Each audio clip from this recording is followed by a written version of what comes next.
Hoy hablaremos de brujería, nahuales y exorcismos. Y en casos que llegan, una persona está poseída. Se exorcizó a esta chica, ¿no? De que, sí, claro, nosotros la vimos, que se azotaba, que gritaba los guturales, y que tuvimos que amarrarla. Y sí escuché una voz, la voz que nos decía que nos fuéramos, que nos largáramos. Toda así la estuve viendo, la soñaba, la veía así.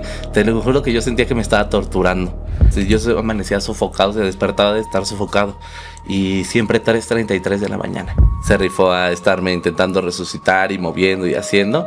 Y regresé, volví. El de la coyota, que es esta mujer que da 3 vueltas y en la tercera ya sale convertida en coyote. Y hago paréntesis porque la luz nunca falla. De hecho, para manipularla tiene que ser de la parte de atrás.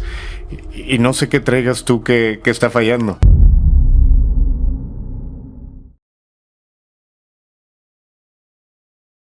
Hay personas que pasan por el miedo y otras que parecen caminar entre él sin ser tocados. Hoy en el grito de la Llorona, el miedo no se exagera, se observa, se escucha y se deja hablar, incluso cuando incomoda. Hoy nos acompaña un invitado que no le huye a la incomodidad, comediante, estandopero, creador de contenido y una mente que camina entre la fe y la duda. Solín ha transitado por proyectos que marcaron audiencia y polémica. Hoy sostiene un discurso que camina entre la fe y la razón. Un proyecto que ha despertado atención, debate y murmullos. Santero contra escéptico. Actualmente recorre el país con su gira de stand-up. Pero toda luz proyecta una sombra. ¿Qué lo protege?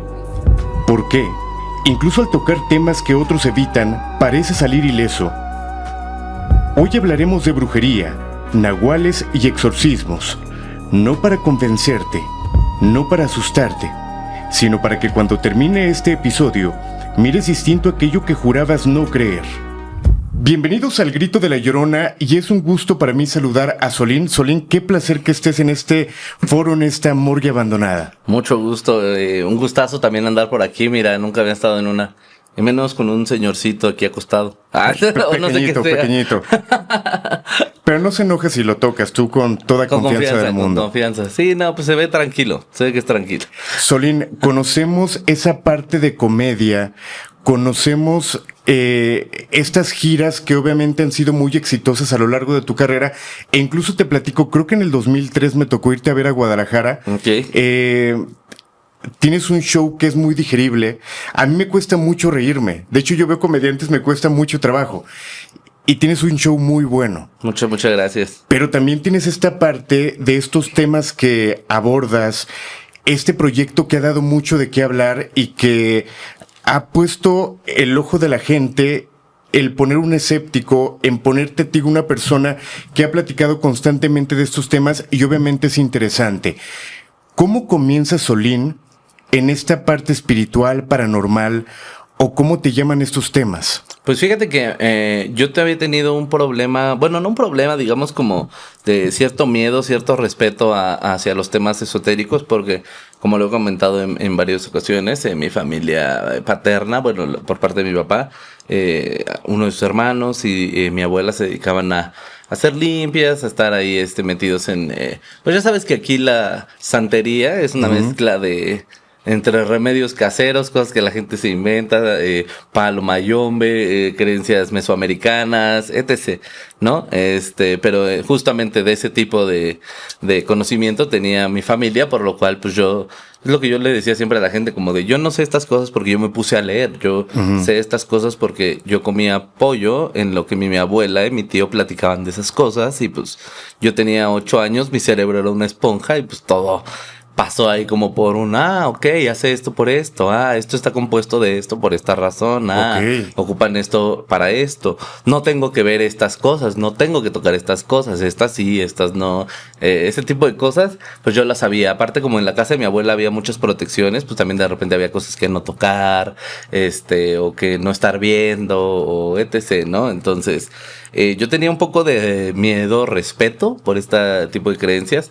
De hecho, pues mi camino como con la... Yo soy muy escéptico también, tenía mi lado agnóstico, de hecho se ha ido rompiendo un poco con el tiempo, pero debido a diferentes como situaciones que he experimentado.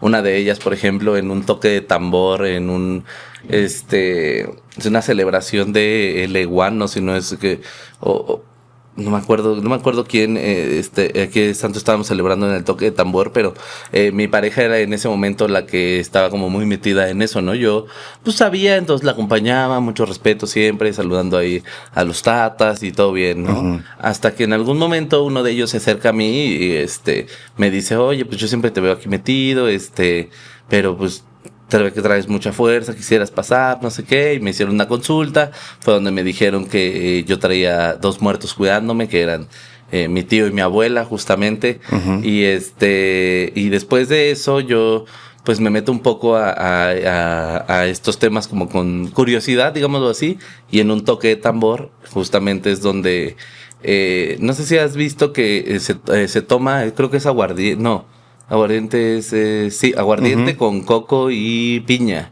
Y se danza, ¿no? En un cuarto donde está haciendo ese incienso. Bueno, es un ritual. Y llega un momento en el que yo estaba viendo a la gente bailar, ¿no? Como metida en su rollo. Pues yo iba también como con esta de escéptico, como de yo solo, no creo, pero respeto, uh-huh. ¿no? Y empezaron a bailar y uno de los tatas se acerca a mí, como en una pausa, y me dice como de, pues inténtalo, ¿no? O sea, no es como algo que te vaya a hacer daño, o sea, comulga con eso, lo tienes en la sangre, pues como por respeto también, ¿no? Tú comulga con tu sangre, con tus creencias, con tus antepasados. Pues una parte de eso como que me convenció, me dejé un poco más llevar, intenté hacer lo que ellos decían, ¿no? Como es vaciar tu mente, es bailar con el alma, ¿no? Básicamente. Uh-huh. Hasta que llegó el punto en que yo veía que ellos, cuando llegaba un momento que ellos decían que en esa celebración dejaban que los muertos los montaran. Es muy fuerte, ¿no? Era una celebración donde había muertos, o sea, invocaban así como que todos pedían que sus muertos bajaran y el muerto se montaba así en lo que tú estabas bailando. Para eso se buscaba como lo vacío de la mente, digámoslo así, como trance. En el baile se buscaba con el objetivo de que te pudiera montar un muerto. Y yo me acuerdo mucho de esa experiencia porque fue la primera vez que yo dije, es que esto cómo lo explico. Uh-huh. Que fue el que yo me sentí fuera de mi cuerpo, genuinamente. Yo en una experiencia como extraña, como en un punto aparte. Y cuando me desperté del trance, ya tenía yo al círculo que contenía normalmente a los que se ponían muy locos de que pues ellos decían, es que ya lo está montando, porque ellos platicaban de que como no han tenido un cuerpo en mucho tiempo, para ellos el poder mover uno, aunque sea unos segundos, es una experiencia como emotiva, ¿no? Es uh-huh. como que no lo saben hacer con mucha emoción solamente porque pues después de tanto tiempo mover un cuerpo no es cualquier cosa, es un motivo de mucha felicidad y tú prestarlo pues también es un motivo de mucho respeto, estamos comulgando y fue la primera vez que yo pues no supe cómo explicármelo, sí me sentí espiritualmente cerca de mis raíces y fue de las primeras veces que tuve acercamientos. Después en el podcast, cuando empezaron a mandar historias, pues casi luego tienen que ver con brujería, con cosas, y pues yo me soltaba datos, ¿no? De las uh-huh. cosas que llegaba a saber, y de ahí la gente me agarró el mote de santero, ¿no? A pesar de que yo no tengo nada que ver con la santería. No está rayado. No, para nada, yo no tengo nada que ver. De hecho, yo siempre he dicho yo se los dije desde el principio a esos güeyes que me están viendo en la tele de, no me digan santero porque la gente no se juega con eso, ¿no? Es como si me dijeran ingeniero, ¿sabes? Que es como, no me están diciendo ingeniero, no soy ingeniero, no estudié eso, no tengo el conocimiento suficiente para ser llamado, pero pues ya se tomó más como un mote cómico. Ok, pero al final, ahorita estás haciendo match en este podcast con una persona que está mucho al lado del escepticismo, ¿no? Claro. Buscar esa parte científica que obviamente creo que es lo ideal. Porque mucha gente pudiera creer que cuando tienes un podcast donde hablas de terror, tienes que decir que todo es real, todo es fantasma, todo es miedo, y no funciona así. Sí, no, se vuelve un poco como también saber uno... Pues sí, tener como sus estándares, digámoslo así. Sobre todo porque todos los que nos dedicamos a algo o que tenemos contacto con lo paranormal, sabemos que también pues hay estafadores, también hay gente que está ahí buscando meterte miedo, como de, te están haciendo un trabajo, y si no me das 5,000 pesos, pues no sé qué vaya a pasar. Yo tengo que hacerte esto y esto porque encontré esto en tu casa y esta es tu foto, y XX, ¿sabes? Hay mucha gente que obviamente se dedica a ese tipo de cosas, que también existe. Entonces, el lado de, bueno, en el momento que yo decidí hacer santero contraescéptico, también tiene mucho que ver con el hecho de pues, más que como de debatir, informarme, porque pues también la gente luego, pues lo que te digo, ya con este mote de santero y eso, pues también sé que a ellos les gusta que yo hable de estos temas y que pues me ayuda a conectar con mi audiencia, aparte de que pues sí le he ido agarrando cariño, me ha gustado, o sea, yo nunca había tenido que hacer ninguna protección ni clavar a nadie en ningún altar, porque no había necesidad. Yo cuando trabajaba antes era archivista, pues yo estaba en mi altar con mis familiares y pues yo iba y de repente me dejaba una vela y para que me vaya mejor pero nunca había tenido que hacer este trabajo de, oigan, voy a hacer un programa, voy a hacer esta producción para pues también no estar hablando. Si estamos hablando mucho de esto, también se pueden mover ciertas energías, entonces mejor pues tengamos precaución, ¿no? Más vale prevenir. Exacto. Entonces, con ese motivo me fui metiendo un poco más en la investigación, preguntando de, oye, a los familiares que tengo que llegan a saber de, oye, ¿qué hacía? ¿Te acuerdas qué hacía mi abuela cuando necesitaba proteger un lugar? ¿Qué hacía? Ah, sí, yo me acuerdo que tal, y yo me acuerdo que tal, y de esos conocimientos fue lo que lo fuimos juntando de a poquito y fui haciendo yo como mi propia metodología, digamos, como para ese tipo de cosas, y pues son cosas que se han quedado conmigo, ¿no? A las que le he tomado cariño por mis antepasados, por el hecho de que también yo me he convencido como que de llamar buena energía o darte una bendición, pues nunca es malo, ¿no? Nunca te va a perjudicar. Es algo que incluso, te digo, en Santero Contraescéptico yo lo hemos hablado y neurológicamente programarse también funciona, ¿no? O sea, así funcione porque es Dios o si funcione porque la neurociencia funciona, no importa, funciona. Entonces, bendición, intentar siempre positivo, mantener esta parte como buena de lo que nos deja la religión, güey. Ok, veo que tienes tatuajes. Sí. ¿Hay alguno que tenga algún significado justamente de esta experiencia familiar? Sí. Es el jaguar. Ajá. El jaguar con el cráneo y es el símbolo de Lina, pero ustedes no digan eso. Es el Olin, que es como... pues digámoslo así, el yin yang mexicano. Es una explicación súper vaga. Yo sé que ahorita un antropólogo va a decir, pero no, o sea, es como a grandes rasgos para que lo entienda un poco la audiencia, como esta idea del todo. Y sí, pues es como también un poquito una protección también de decir, ¿Este se puede saber? No, o sea, la gente se confunde mucho, pero tiene que ver más con el gusto de una caricatura. Ok. Es el Lich, es el personaje de Hora de Aventura. Hora de Aventura, exactamente, de Hora de Aventura es el villano. Ajá. Es el villano y pues sí tiene un poquito que ver con este gusto por lo esotérico, porque él representa la muerte en sí. Es un personaje que nace de la bomba nuclear. Entonces, pues sí, representa como la muerte de todo y de todos. De hecho, hay un capítulo muy bonito de la serie no recuerdo si es Fiona y Cake, que es como un alterno de donde el Lich cumple su objetivo de matar a toda la humanidad y se ve este vacío también de llegar a un objetivo y después no saber qué hacer, como Thanos, ¿sabes? Ajá. Un poco lo que te pasa a Thanos de que ya se encuentra solo en la nada, le pasa un poco al Lich, pero no, el único que tiene un motivo esotérico es de aquí. Has cambiado una frase muy conocida que dice, donde entra la risa... Entra la longaniza. No, iba a decir entra el terror. Porque al final de cuentas, no sé si sea una protección, pero hay gente que en el nervio o en el miedo saca algún chiste, alguna broma, y tú has equilibrado eso muy bien. Claro. La gente de repente dice, voy a ver un programa de terror, y de repente es Solín contando algo fuerte, y de repente una broma...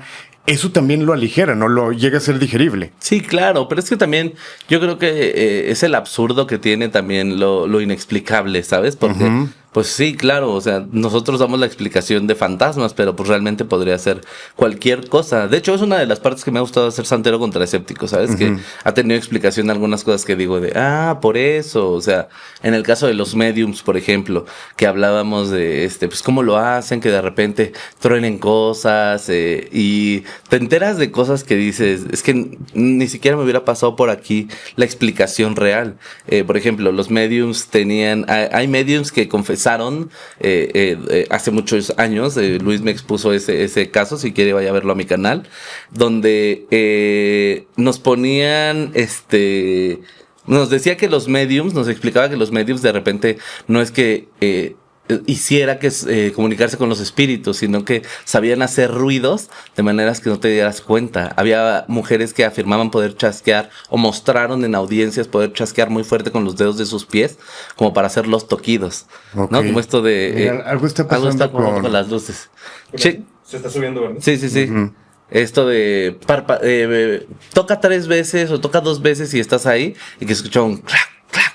Y pues tenemos que pensar que los mediums que se desarrollaron en ese tiempo eran en Estados Unidos, en casas de madera, donde el piso al golpearse, pues obviamente a lo mejor hacía eco, no se escuchaba. O sea, todo ese tipo de datitos a mí me gusta, pero porque como tú dices, o sea, también nos da la parte de...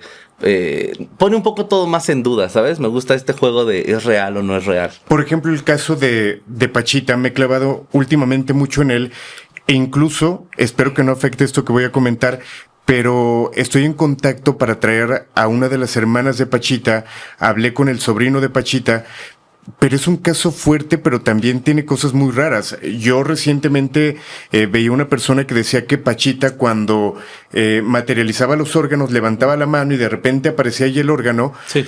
Pero había una persona que decía, no, es que cuando ella levantaba la mano, alguien más se lo aventaba, ella lo atrapaba y ya hacía todo el truco. No se sabe, es complicado.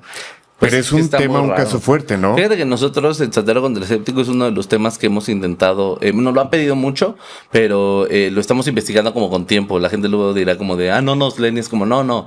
Justo es un caso tan complicado que hemos estado intentando recolectar el mayor número de información como para no ir ahí a contar sandeces.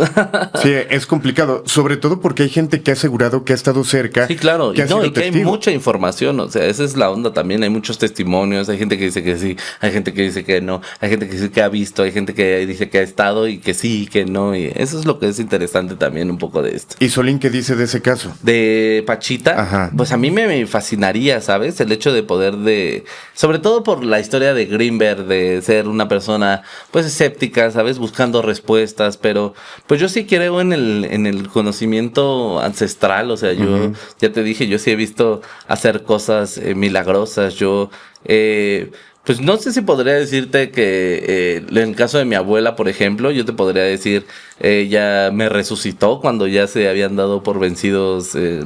Cuando yo era niño me tuve mucha fiebre, me convulsioné y me llevaron así, supuestamente a que me dieran como los primeros auxilios. Me dieron como por... ya finado, y mi Ok. abuela fue la que se rifó a estarme intentando resucitar y moviendo y haciendo, y regresé, volví. A través de su energía. Pues al parecer, o sea, ese es el que a mí me cuentan.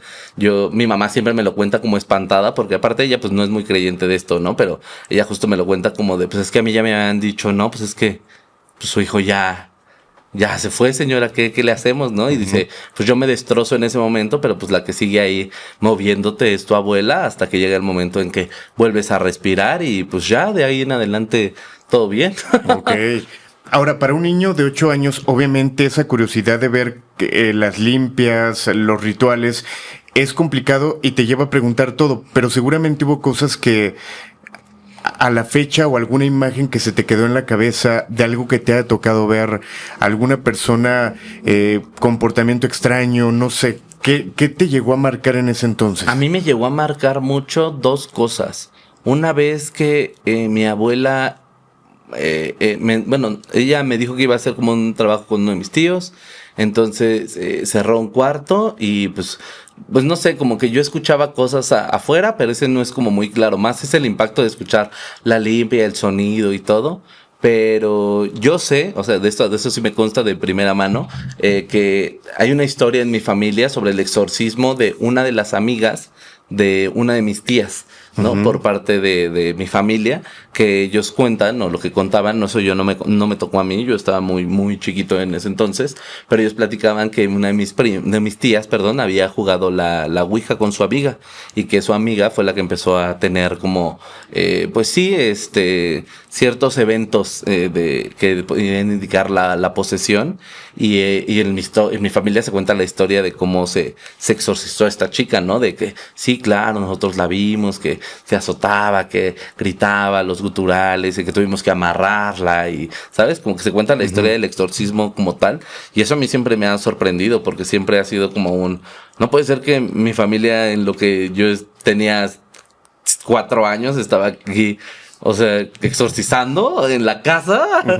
así un jueves, está raro. No es normal. Sí, pues es que para mí era como el hecho de decir, esto no pasa en otras familias, ¿sabes? O sea, yo escuchaba a mis amigos platicar de sus abuelas así de, pues mi abuela ve la novela, ¿no? Y hace estas cosas, pues de abuela. Me tejió una bufanda y mi abuela estaba en ese tiempo, me enseñaba mucho de plantas, ella era mucho de plantas medicinales o sus plantas siempre en general de, esto sirve para esto sirve para esto para aquí, yo lo ocupo para esto, tenía un jardín enorme. Cuando íbamos a los dinamos, por ejemplo, que queda cerca de aquí en la Magdalena Contreras, siempre me hacía robarme plantas, así como desentiérramela con todo raíz porque la necesito para tal y tal y tal y tal y tal, ¿no? Entonces, pues es lo que te digo, para mí no era como normal esta interacción de, pues no sé, yo debería estar haciendo otras cosas, a lo mejor como nieto, no. Exacto. No brujería.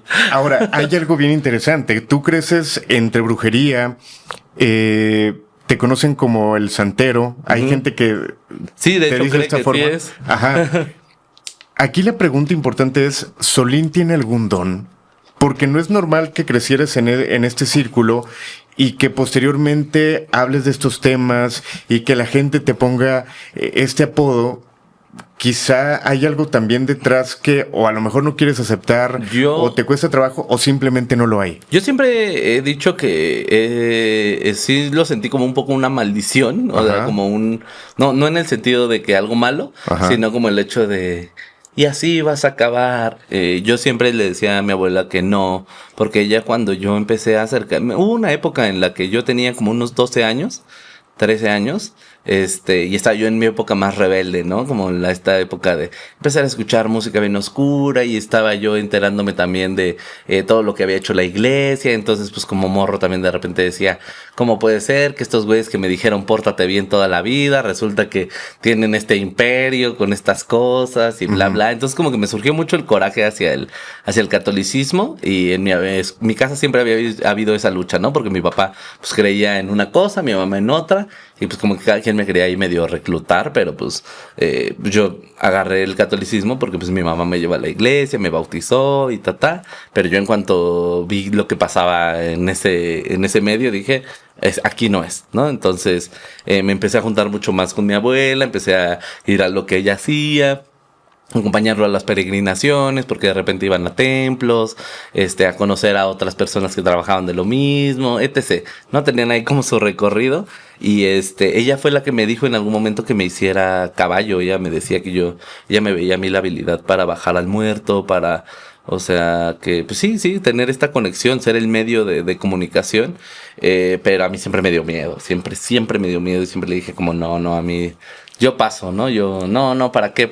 Y además yo veía el desgaste, porque también hablando con algunos personas que se dedican a bajar a un muerto y si te dicen como de, pues no es cualquier cosa, es una preparación y es desgastante y es cansado y hay veces que el muerto ya se quiere ir, pero debemos de seguir trabajando porque bla, bla, bla, bla. O sea, hay muchas cosas que yo decía, no creo tener el compromiso para hacerlo, pero mi abuela siempre me dijo, tú te vas a acabar dedicando a algo de esto. Y yo, ¿sí lo sabes?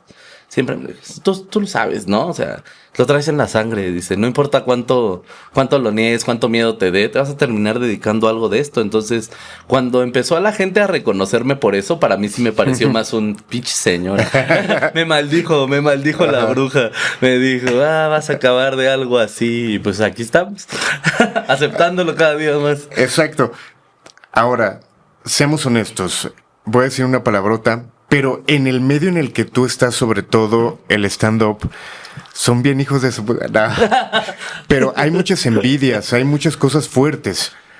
Aquí es donde entra la parte de Solín y su conocimiento. Tú te proteges, haces rituales, porque quieras o no, y lo hemos visto los que seguimos tu carrera, te ha tocado trancazos de todo tipo y siempre sales bien librado. Y siempre la gente te sigue buscando, sold out. Pues yo siempre, o sea, fíjate que a mí me lo han dicho en algún momento personas que se dedican a la magia, esto de no hay mejor protección que sentirse protegido. Uh-huh. Y a mí creo que en algún momento desde que me dijeron que yo traía estos 2 muertos, siempre me he sentido protegido. O sea, a pesar de que en algún momento también me han espantado y sí he sentido como abandono, digamos así, de las protecciones que yo traigo, de los trabajos que yo tengo, porque en mi casa yo sí tengo protecciones y no por una cuestión como de me va a pasar algo, sino por cierta añoranza, cierto cariño. Uh-huh. Tengo que cuando yo llegaba a casa de mi abuela se aplicaba el maximalismo, o sea, un mueble saturado de cosas y tú veías así troles, brujas, duendes, arbolitos, de que 1000 cosas, monedas, ranas, de todo, o sea, de todo lo que tú decías así, borreguitos de la suerte, o sea, cualquier cosa que ella pudiera ponerle ahí como para una protección a su mueble, siempre lo hacía, ¿no? Y esto que te digo de que ella tenía máscaras, por ejemplo, máscaras viendo la puerta, por unos ojos siempre viendo a la puerta para que protejan la entrada, para que estén vigilantes. Yo siempre he tenido esas cosas, pero más por el hecho de decir, me da añoranza y me uh-huh. recuerda, ver estas decoraciones ahora mías, me recuerda a su casa y me hace sentir protegido, me hace comulgar con mis antepasados, pues, ¿no? Entonces, no sé si eso me ha ayudado a salir bien librado, pero pues yo siempre me he sentido cuidado, ¿no? Por esto que platicas, un recuerdo puede ser simplemente parte de un archivo cerebral, pero en este caso, tu abuela la has sentido cerca, se te ha manifestado, ha llegado un momento donde dices, es que aquí está.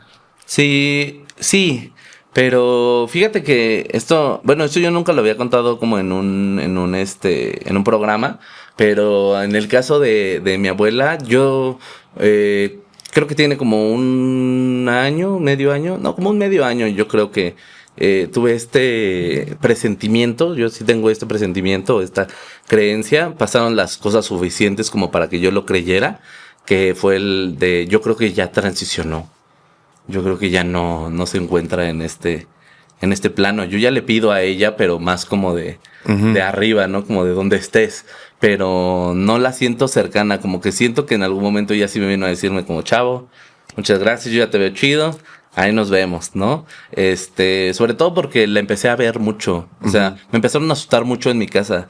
Un poco antes de salirme del podcast de Se me subió el muerto, me empezaron a asustar mucho en mi casa.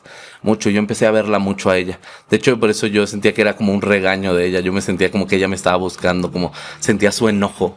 Y se me aparecían las cosas más mínimas, que era lo peor de todo, ¿sabes? O sea, que yo decía, que era, pon tú, mi papá, como tenía problemas de salud, mi papá es chofer, pero como no podía manejar por problemas de salud, le puse una tienda. Y en la tienda, de repente me dijo como, ya encontré un mueble para poner las cosas. Lo encontré ahí en casa de tu abuela, y pues chido, y nada más le voy a dar una limpiada y todo, bla, bla, bla, bla. Y llego a la casa y lo primero que veo es un cuadro así enorme de mi abuela que me dice, mira, estaba ahí escondido en no hace mucho, no encontraba yo una foto de mi mamá. Y la cara de mi abuela así fija, sombría siempre, una señora muy fuerte. Y eso. Después me empieza a salir como en recuerdos de fotos y la veo en mis lados. La gente me pregunta por ella. Mi mamá un día me llama así de decirme, hijo, ¿te acuerdas cómo era la receta de tal cosa que hacía tu abuela? Es que no sé por qué me acordé. La llevo soñando un rato. Y mi hermana, oye, es que soñé con mi abuela y así. Todas esas como 2 semanas, mi abuela y tu abuela y tu abuela. Y yo la soñaba y, o sea, la veía así. Te lo juro que hasta sentí raro esto. Yo hasta siento como chistoso platicarlo, pero cuando... No sé si te ha pasado que, pues, te mandan sugerencias de amistad. Yo mi Facebook lo tengo así de 5,000 amigos, porque llegó un momento que dije, aceptar a todos. Chingada. Entonces, de repente ya me salen sugerencias de gente que ni topo. Ajá. Y el Facebook de mi abuela lleva desactivado desde que ella falleció hace 6 años, más o menos, 7 años, algo así, una cantidad grande. que pues normalmente cuando ya las cuentas no están activas no te las recomienda. Pero ¿Te salía? Sí, me salía como de ella, así. Todo así la estuve viendo, la soñaba, la veía así. Te lo juro que yo sentía que me estaba torturando.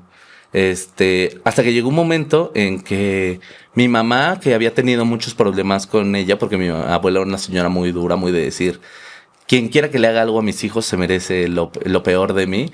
Entonces mi mamá siempre me ha dicho que ella soñaba que mi abuela la regañaba, ¿no? Como de, ¿cómo pudiste dejar a mi hijo? Y regañar.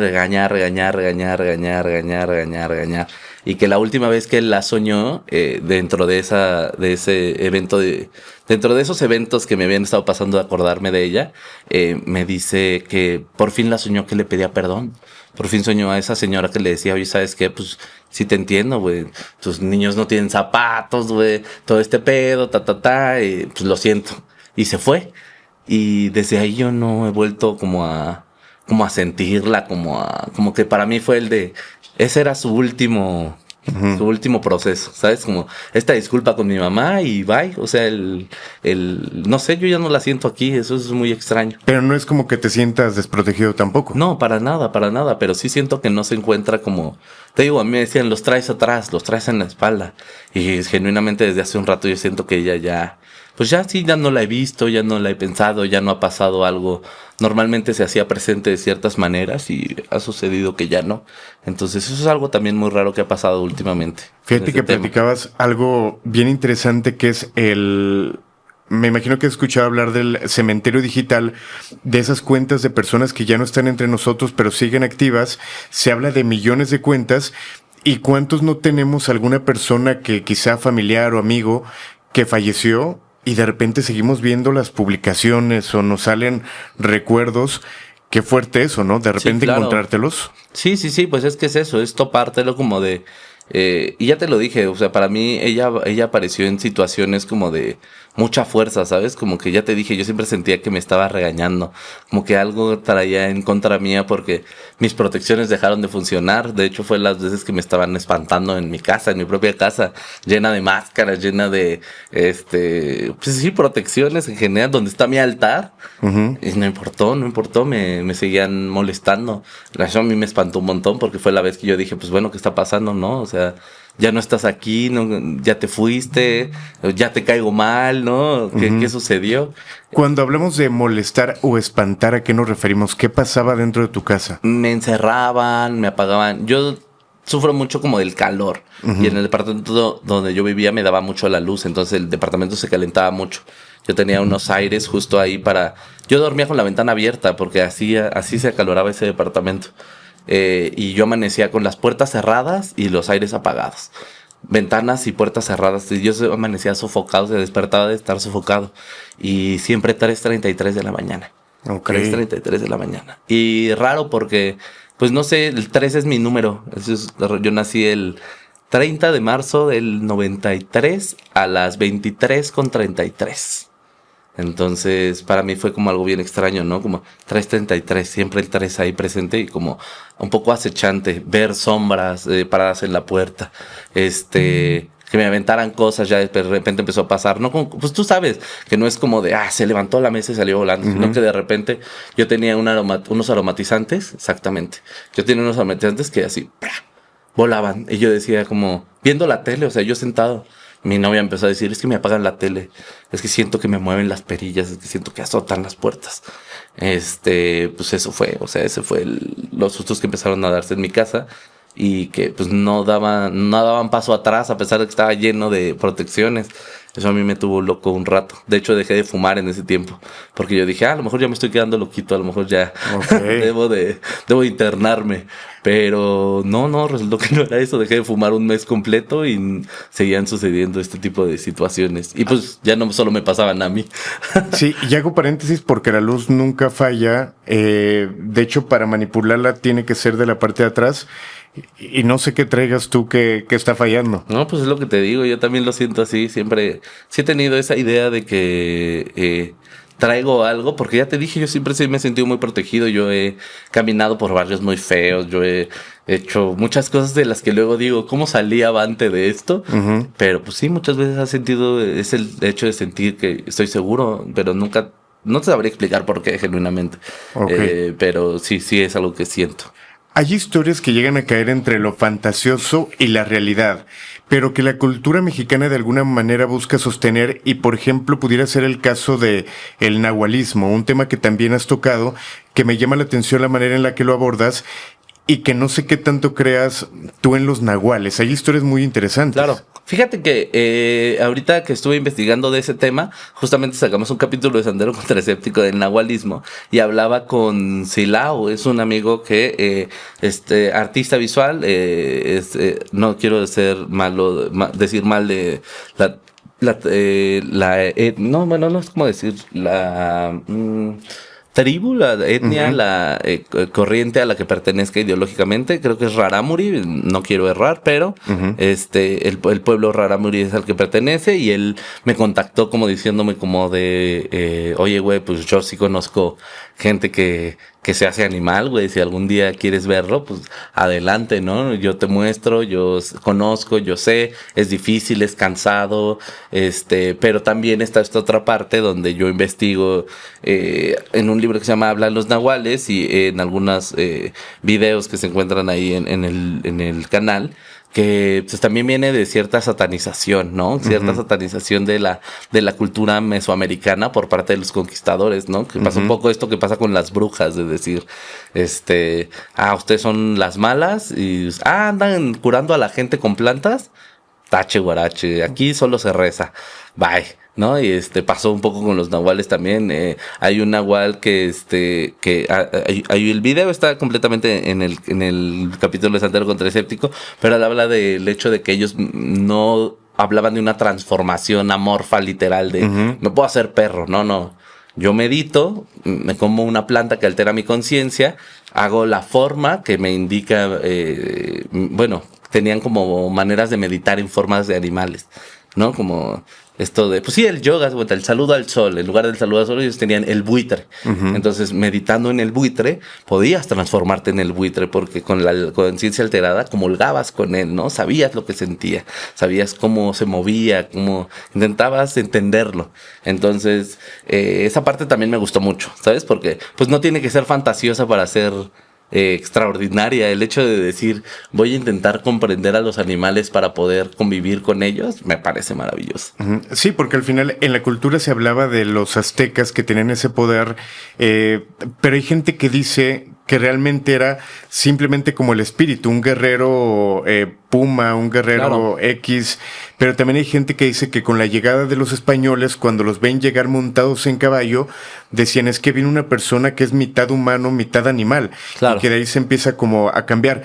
Pero hay leyendas, por ejemplo, leí una de Tepoztlán, que es muy conocida, que habla de que la gente de la comunidad llegaba a ver a lo lejos, constantemente cerca de unas casas, a un animal que de repente se convertía en un animal bípedo.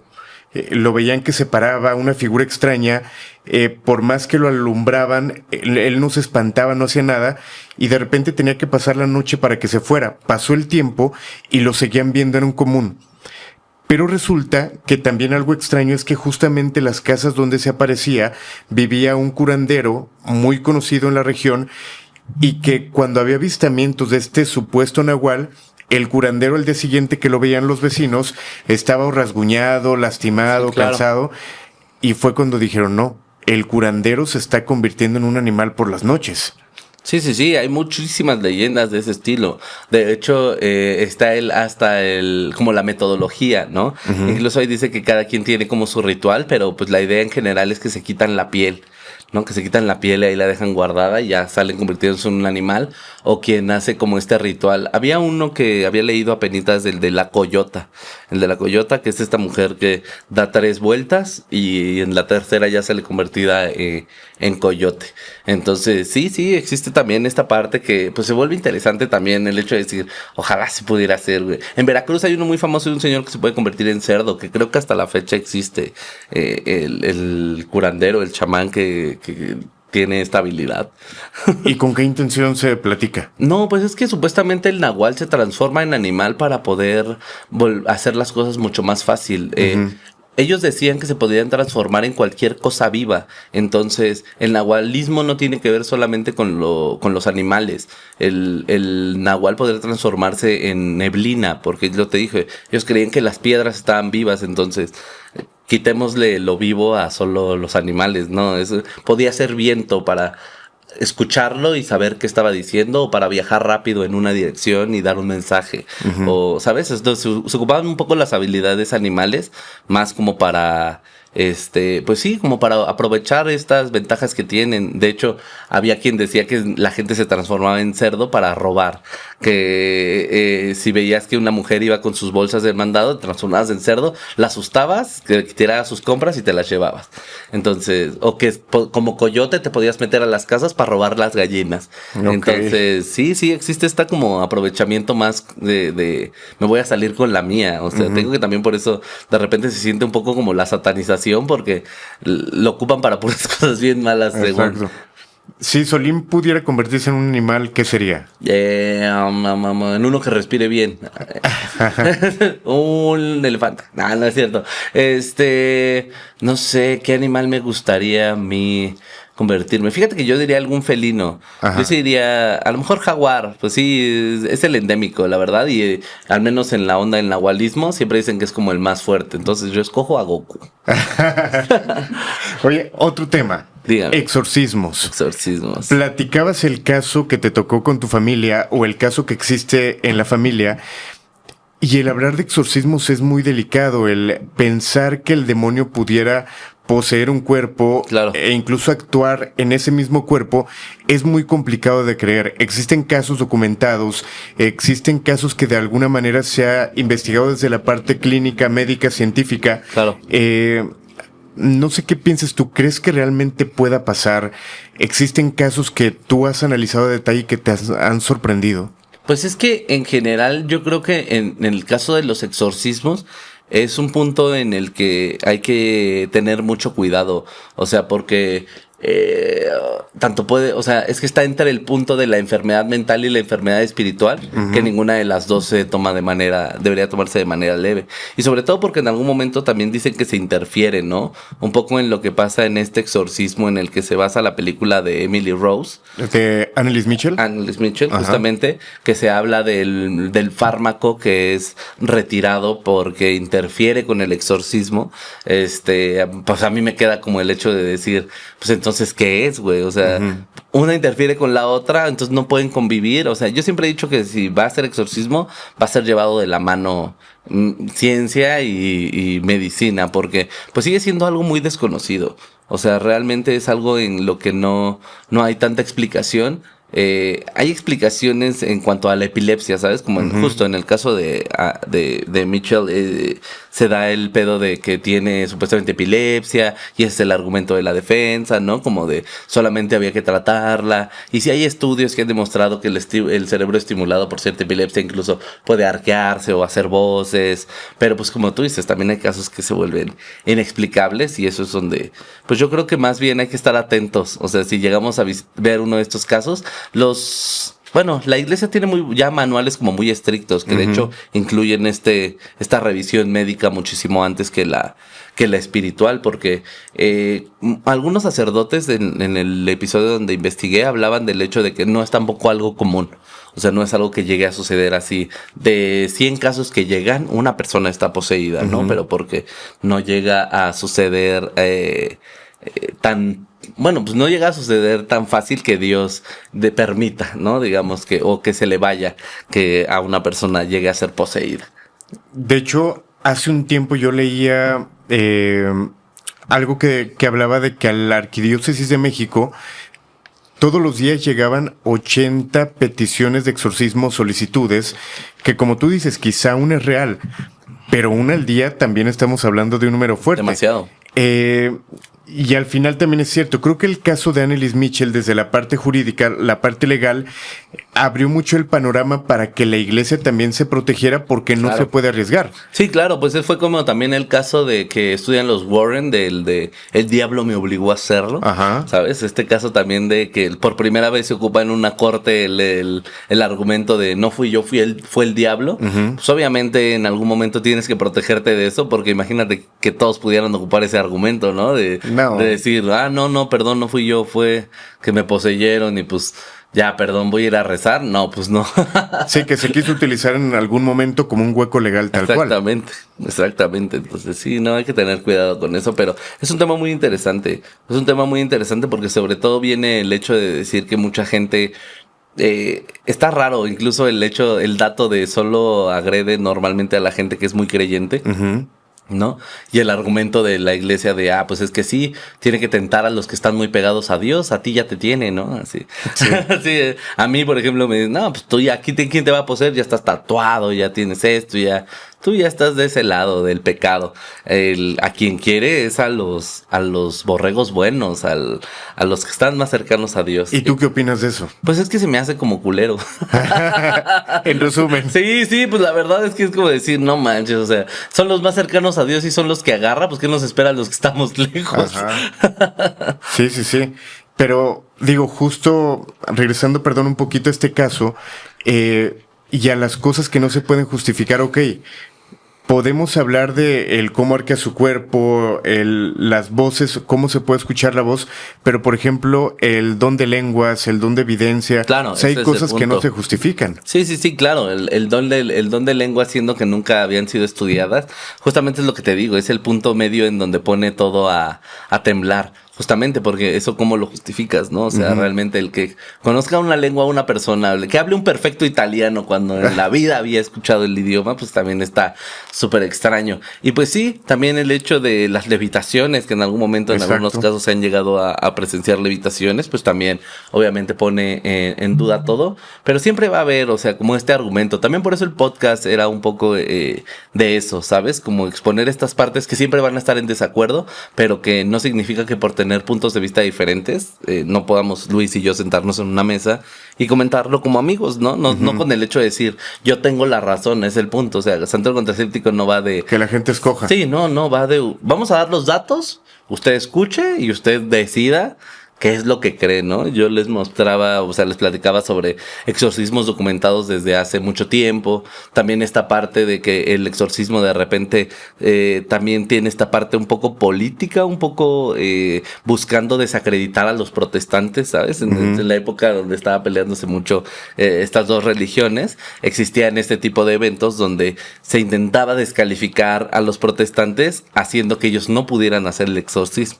Entonces llegaban los católicos y exorcizaban, y sí, eso funcionaba, y entonces ya los protestantes quedan como mensos, ¿no? Okay. Incluso hay algunos textos que hablan de que los demonios se burlaban de los textos protestantes o los recitaban como mostrando que pues no les hacían nada, ¿no? Entonces... En este caso, Luis, que es la persona con la que compartes podcast, su parte de escéptico, ¿desde dónde lo defiende? ¿Él a qué se dedica? ¿Cuál es como esa estructura de decir, yo puedo defenderle el escepticismo por tal cosa?